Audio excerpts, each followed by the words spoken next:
The fourth trend is that harassment is not a bug of the online world, it's a feature. Fully 41% of American adults have actually suffered harassment online, and 66% have witnessed it, including 18% who have actually experienced stalking and tracking and the kind of personal threats that are deeply, deeply distressing and almost permanently wounding.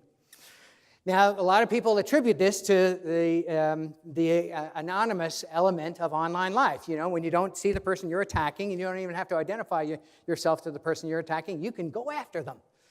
And when we ask people about online discussions, what is the tenor of them compared with offline discussions where you have to meet somebody or at least hear their voice when you're talking to them, they basically said that online discussions are less respectful, more angry, less likely to come to a resolution, less likely to be focused on policy debates, and less informative than the discussions that take place when people are meeting face-to-face or at least hearing each other's voices.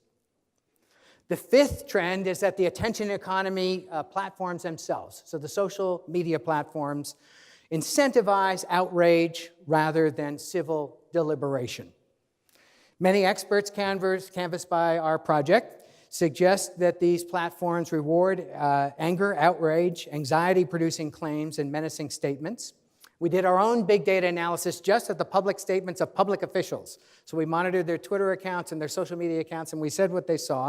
And it turns out the ones who said the most disrespectful things, the most indignant language, and the most angry things got the most love in the online social media environment.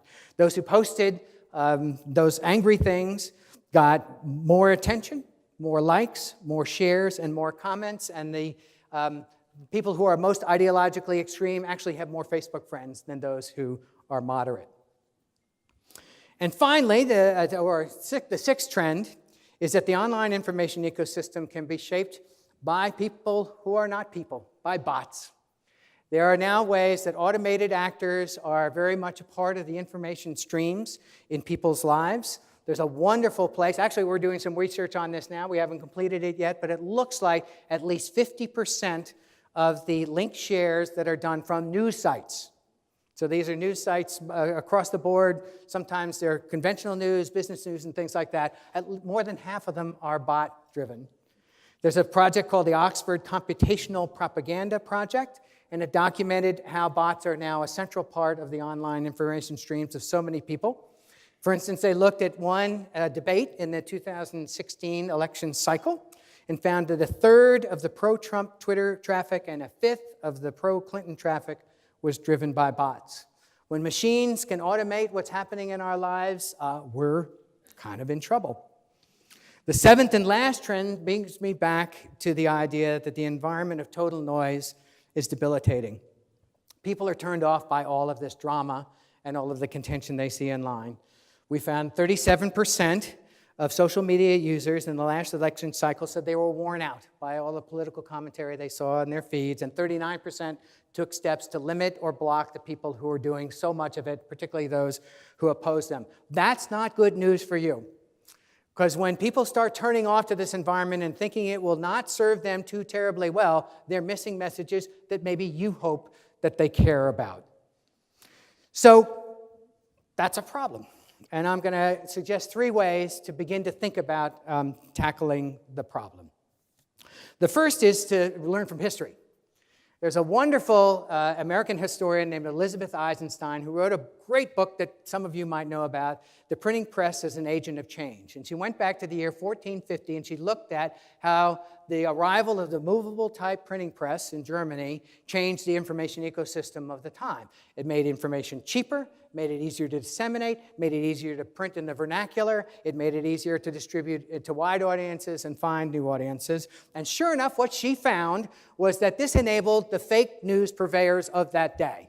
Some of the earliest beneficiaries of the arrival of the printing press, the Bible for sure, so let's not go there, but there are 3 other things that were enabled by the arrival of the printing press: people who believed in folklore, people who believed in witchcraft, and people who believed in alchemy. They had new ways now to write testimonials about their work and find adherence to their work, and they got a shelf life that lasted about 100 to 150 years longer than it might have otherwise lasted, according to Eisenstein. Of course, that was the period then when we also eventually got the Enlightenment and the scientific revolution out of those forces. It eventually became the case that there was so much bad stuff swirling around that people got tired of it, and the scientific community rose up and figured out a process to privilege honest-to-goodness facts over the fake stuff. And it was a revolutionary thing that happened in the world, because all of a sudden the things that the king declared and the things that the church declared had to give way to the actual evidence on the page. And they found ways to do it in places like the Royal Society of Great Britain, to discuss evidence without killing each other, without having people who oppose them subject to inquisitions and torture. So there are ways in which they learn to speak about the role of evidence and the role of facts in public deliberations, and do so in circumstances that mattered, that I think we can learn from now. I would argue that we're maybe on the cusp of the scientific revolution 2.0, new ways to amass data and shape it in narrative structures that are convincing and trust-building. The second response to these odious trends might be enabled by the Public Relations Research Institute itself. Let's do some research on this stuff. There are big questions. Some of these amazing students have begun to answer them, and there's a lot more to understand. We know a lot about trust in this day and age, thanks to Edelman and Gallup and some of the work we do at Pew, but there's so much more to understand about how people allocate trust in real time, when they're at the cash register, when they're meeting people, when they're trying to assess and evaluate information. We know there's a collapse of trust in major institutions, but how does that translate at the personal and street level to people? You might explore the question, what are the new markers of trust, particularly in these technologically enabled areas, and what does transparency mean, especially for the major companies and brands that exist in this room? Under what circumstances can doubt be allayed? My favorite new word, it's not actually a new word, but it's a new word to me, is agnotology. And it's a Greek neologism that essentially means it's a science of sowing doubt. And there are a lot of folks who are really smart, particularly now in the political community, who know exactly how not necessarily to convince their opponents to believe what they do, but to make them doubt what their side believes. And so there are interesting ways, I think, to figure out when do people start to express doubts and maybe how to overcome it, what circumstances and what communication strategies overcome it. Under what circumstances do people change their minds? There's some decent work on that now. I think there's a lot more to be done. And maybe I might suggest to you, what impact are algorithms having, particularly when it comes to unfair or unequal outcomes? We're all living in a world that's mediated by algorithms. They're kind of good in many respects. We're going to get home tonight, in many cases, thanks to them. But there's some really bad ones, and we ought to figure out what they're doing and how they're doing it to us.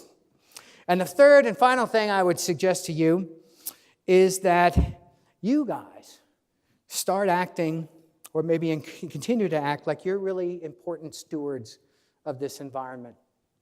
You're the nobility in many respects. You underwrite much of online activity with your work.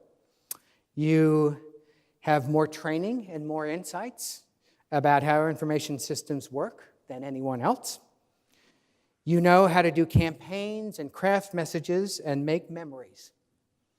At Pew Research, we talk to tens of thousands of Americans a year about their hopes, dreams, and aspirations. They want safety and prosperity, of course. And increasingly, they see safety and prosperity linked to the technology and information systems they use in their everyday lives. So it's not too much for me to stand here and tell you on behalf of all the citizens of this country, please help us get through this inflection point and help things turn out for the better. Thanks for listening to me.